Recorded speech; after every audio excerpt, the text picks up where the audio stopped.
impressions of Texas Tech? I guess you watched them on film then last night. Man, what a game last night! It was unbelievable. This team's playing so hard. They're another really good team. They're first place in the Big 12. That's hard to do, right? And so,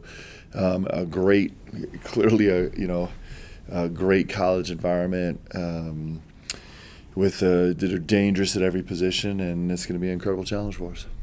Is there any similarities to maybe like St. Mary's in the past in terms of tempo with these guys? McCaslin's had some slower-paced teams in his career. It's interesting because they're fully capable of having some getting some real pace into the game. The tempo is, it's interesting because you have you'll have 1.3 seconds separate teams from 60 to 270, so it can be a little deceiving, but certainly they have they're what they are is in transition, and then in half court they have 5 guys on the floor that can really cut, that really understand each other, that really play off each other really well. So in that sense, yeah, good team. Has the Big 12 kind of started the way you thought it was? Because like half the teams are 2-2, the best teams are 3-1, the worst teams are 1-3. Yeah. Is it as balanced as you thought it was going to be? I don't know, man. I'm just as new to this as you guys are. It couldn't be any more fun. I think that's probably the part that's. I just think it's just as awesome that you just get to do this every single night. It's so cool. So I don't know how I thought it was going to shake down. And that's the crazy thing is you don't know what's going to happen in the next 4 games. There might be a bunch of 7-1 teams, or it might all be 4-4s. It's hard to know. But you look at what Central Florida's done in their 4 games.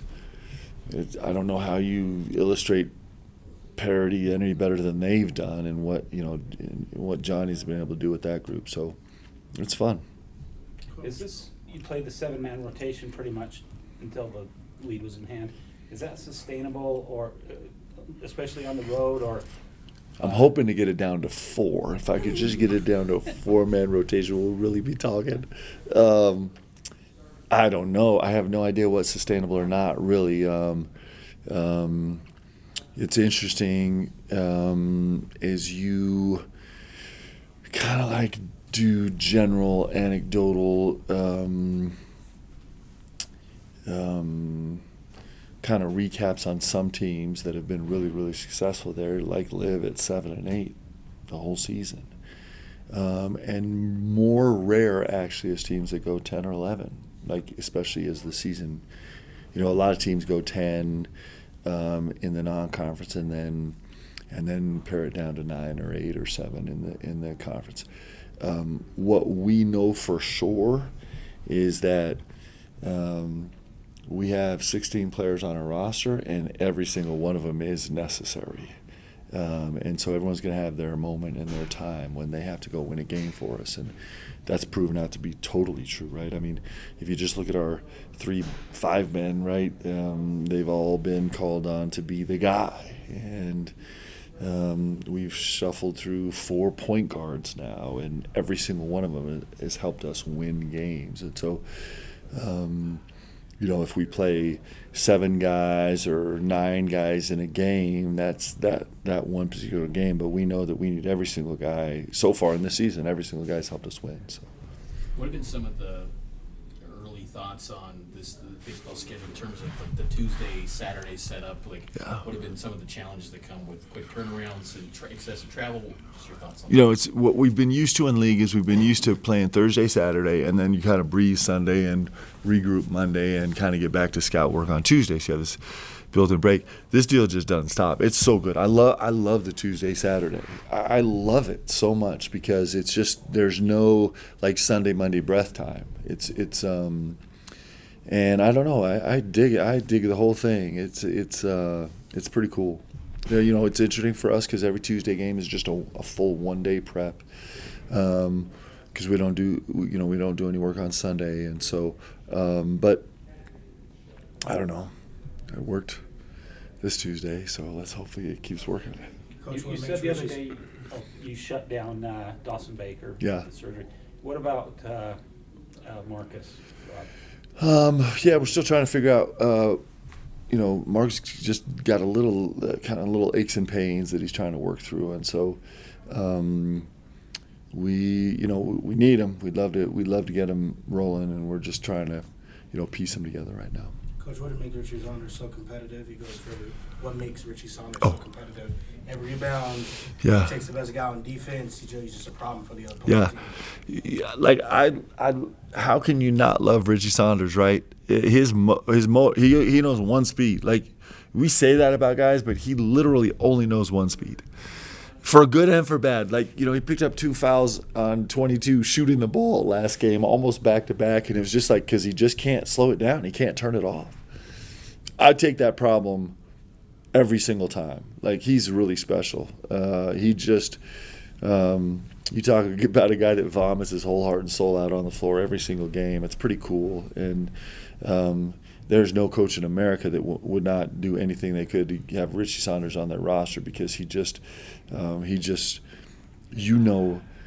exactly what you're getting energy and intensity-wise every single game. And what's been fun to watch him is his understanding of the game, his discipline in the game, all those things have his effectiveness, his offensive efficiency continues to be off the charts, has all grown so much. So he's really, really getting better. But to have a guy with that motor that's really constant, that like never goes away, is pretty special. With how well Tuesday played out against Iowa State, do you want to just keep Jackson Robinson in the starting lineup moving forward for this group?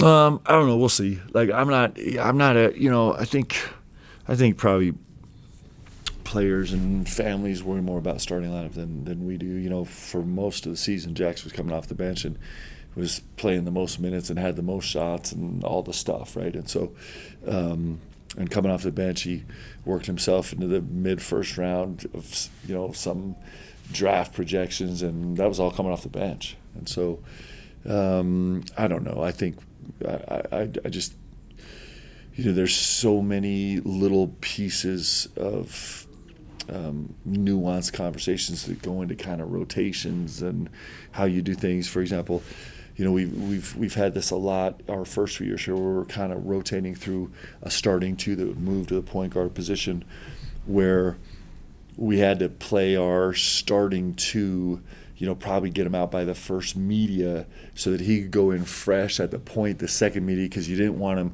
playing 8 straight minutes and then being thrust into the point guard position, playing minutes 8 to 12, right? That's really hard. And so we just kind of pieced it together. But Jackson proved he's great starting, coming off the bench, as well as I think all of our guys have started and come off the bench. So you mentioned the NBA. How much, along with Jackson, is there other guys in this team that you feel like these NBA scouts are kind of inquiring about, or from the intel you've heard? Because now there's more attention in this league with more scouts. I think the scouts are talking to every single one of our guys. What you can say, updates. You do expect Trevor Neal back, Foose back for Saturday, Coach? And this Jackson Robinson attitude is so poor. I don't know what to do with him. He heard me. I know you heard me, Jax. All right, sorry, what was your question? Update, you expect Foose back for Saturday? Trev had a workout this morning, and he was much, much better. So he's going to be day-to-day, and so is Foose. Foose just did a really light workout yesterday, and like Foose is kind of in that space where it's he's probably, I don't know, guys, 85, 90, 95% on this hamstring. It's just scary, right? Because it's a fragile piece of hardware. It's like a groin, right? It's just as so we're kind of going to keep dancing and figure it out. I got clearance for him to play literally right as we tipped off on Saturday, but I was just nervous. But we need him certainly in this league and on the road and all the stuff.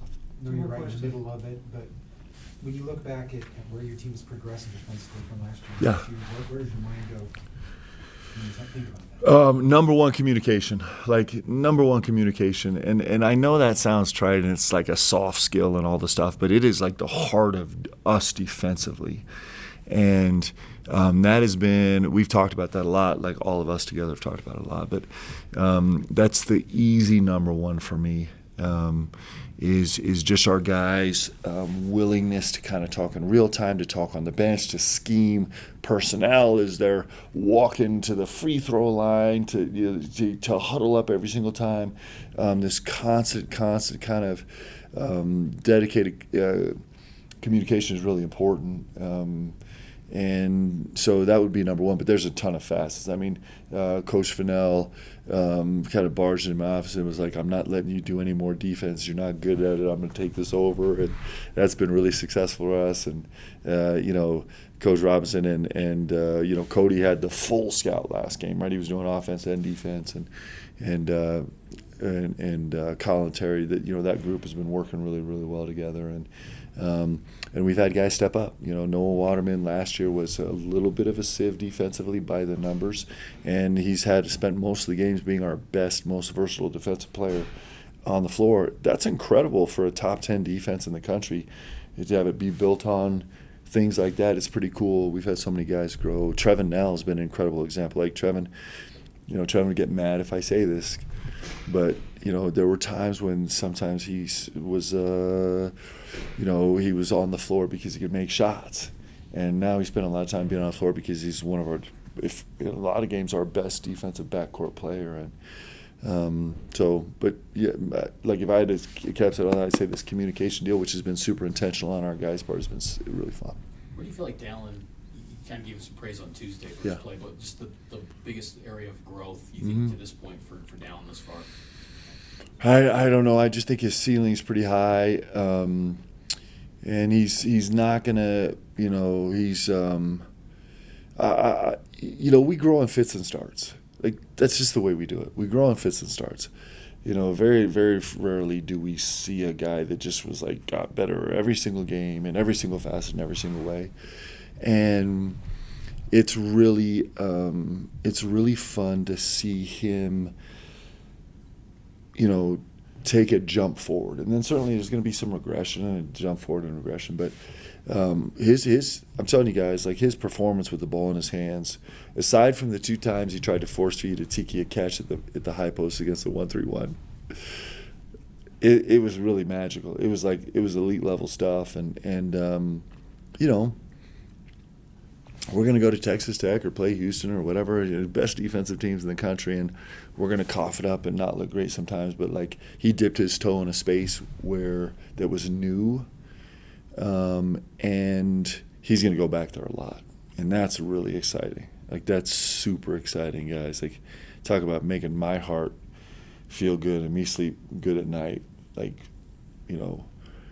because that trajectory where we can go for the next 2.5 years is super exciting when I can just be like, bro, I don't have any play calls for you. Just go do what you do. And that's really fun as a coach, and I think he's going to get there. Just one quick follow-up.